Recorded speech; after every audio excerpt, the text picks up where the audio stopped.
Bonjour tout le monde, bon retour sur ma chaîne, j'espère que vous allez bien.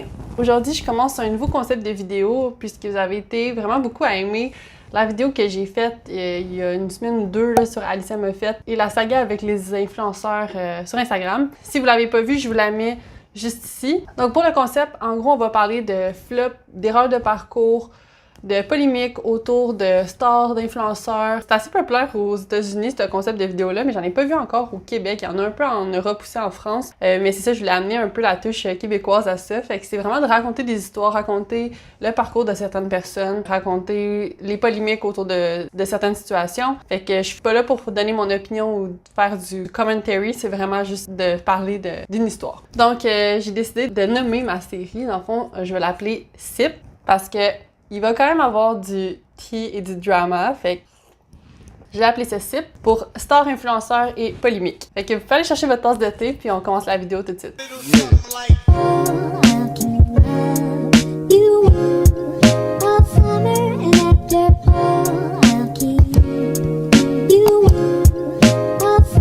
Donc aujourd'hui, je vais parler de Maude Poulain, qui est une influenceuse québécoise et égyptienne d'environ 24-25 ans, là, si je me trompe pas. Elle a été connue surtout en 2019 autour d'une polémique au travers de sa marque de maillot de bain. Elle avait une compagnie de maillot de bain, puis ça l'a fait beaucoup jaser. Fait que c'est de ça qu'on va parler aujourd'hui. Mais avant de commencer, je vous demanderais de liker la vidéo, de vous abonner. Ça me ferait vraiment plaisir, puis ça va m'aider aussi pour ma chaîne qui est quand même nouvelle. Donc, Maude a une technique en gestion de commerce et un bac en administration des affaires. Elle est surtout connue parce qu'elle est active sur Instagram et sur YouTube. Sur YouTube, elle fait principalement des vlogs, de ce que j'ai vu.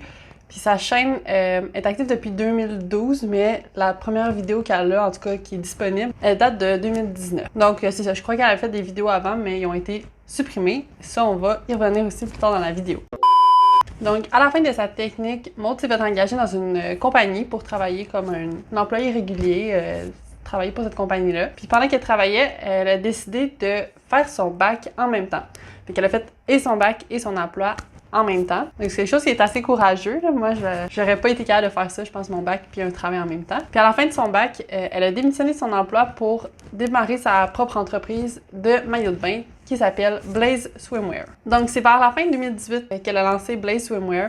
Puis, peu de temps après, elle a fait une entrevue avec Le Cahier où elle mentionne « Cela fait plus de 3 ans que je travaille sur Blaze Swimwear et je viens tout juste de lancer ma marque. Ce fut 3 longues années de développement de produits et d'échecs de fabrication. J'ai investi tous mes économies dans un projet pour lequel je croyais de tout mon cœur, de sorte que j'ai été très serrée financièrement. » Et donc, elle a aussi en même temps publié une vidéo d'environ 40 minutes pour expliquer qu'est-ce qu'est sa compagnie, de quoi les maillots sont faits, c'est quoi les tissus, c'est quoi les procédés de fabrication, puis un peu comment elle a démarré son entreprise. Fait que tout le processus d'échantillon, de taille, choisir quelle taille, et ainsi de suite. Fait que c'est une longue vidéo de 40 minutes où elle a expliqué tout ça.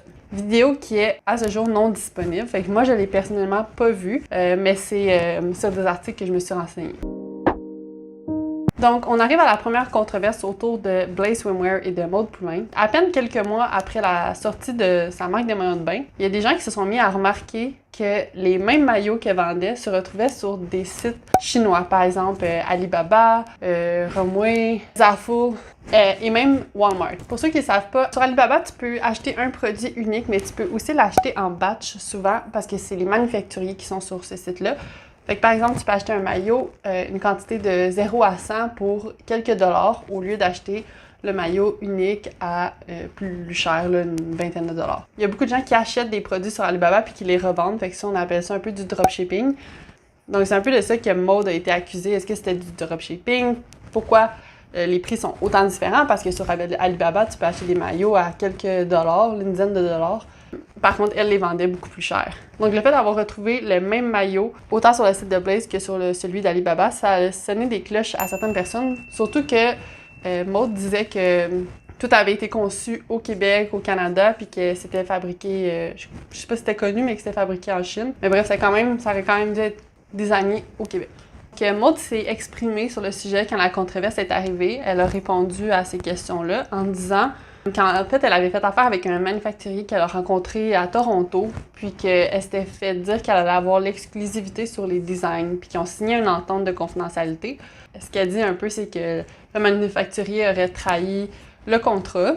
Par contre, ce qui était quand même assez étrange, c'est qu'il y a des maillots qui étaient disponibles sur son site qui datait de 2018 au lancement ou 2019, mais était vendu chez Alibaba depuis 2017 et même avant. Ça l'a laissé quand même d'autres doutes dans les airs. Donc, ce qu'elle dit en entrevue, c'est « Je n'avais pas d'exclusivité contrairement à ce qu'on m'avait promis. Je ne savais pas non plus à ce moment que le manufacturier distribuerait les maillots via son propre site transactionnel sous un autre nom. J'avais 20 ans, je ne connaissais pas le milieu du textile. » Suite à ça, suite à ses excuses puis ses explications, Maud a décidé de retirer de sa plateforme tous les maillots qui étaient en vente disponibles sur d'autres marques. Et elle a promis que l'année suivante ou la collection suivante, les nouveaux maillots allaient être 100% original et pas revendus sur d'autres sites. Donc elle dit « Je voulais offrir à mes clientes des produits exclusifs. Nous avons changé la direction artistique, le tissu, la coupe, la conception entière de nos produits. » Fait que 3 semaines après la première controverse, il y a eu une deuxième controverse qui est arrivée. Suite à la première controverse, Maud a décidé de changer le nom Blaze Swimwear pour Blaze Boutique ou Boutique Blaze, dans le but un peu d'inclure de nouveaux produits dans la gamme. Donc, c'est exactement ce qu'elle dit. Elle dit « La boutique Blaze offrira des produits dénichés en harmonie avec l'évolution des tendances mode par le biais de produits choisis et offerts en boutique. Nous voulons influencer positivement les femmes pour qu'elles développent une immense confiance en elles et l'accomplissement de leurs rêves. » Quelque chose comme ça. Et là, dès les premiers pantalons qui sont sortis sur le site de Blaze et sur l'Instagram de Blaze, les clients ont déjà remarqué que ces pantalons-là se retrouvent sur des sites comme AliExpress. Puis AliExpress, c'est une marque sœur de Alibaba, fait que c'est comme un peu le même principe. Ça a engendré une remontée des critiques, une nouvelle controverse. Par contre, à ce moment-là, Maud avait déjà une réponse planifiée pour ça parce que c'était connu de sa part que les pantalons allaient être sur des sites comme ça. Et dans le fond, ce qu'elle explique un peu, c'est que Blaze va acheter des vêtements chez des grossistes, des manufacturiers, et les revendre sur son propre site en faisant de la sélection. Puis là, les gens se sont dit « Hey, mais il me semble que ça ressemble à quelque chose qui existe déjà au Québec. » Et oui, ça ressemble pas mal au concept de Women's, la compagnie d'Andréane Marquis qui avait participé à Occupation Double.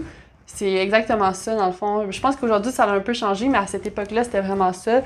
Andréane dénichait des modèles qu'elle savait que c'était de la tendance, les mettait sur son site pour les revendre. C'était comme un pré-filtre de certains magasins.